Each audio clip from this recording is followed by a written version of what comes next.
Ne kemi pa që Zoti Kurti është rezervu për sa i përket deklaratave që kanë bëjë me lindjen e mesme, kjo jo për ndonjë pozicionim strategjik Kosovës, sa për një pozicionim karshi votuesit Kosovës,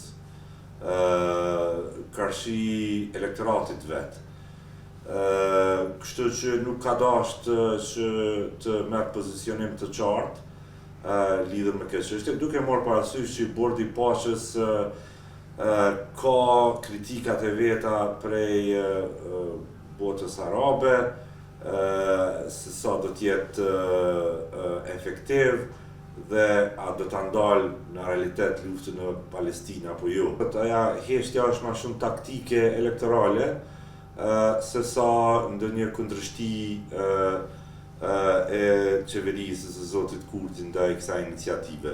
Kosova nuk ka çka hub prej antrasimit në këtë bord. Mendoj se përkundrazi është një hap jashtëzakonisht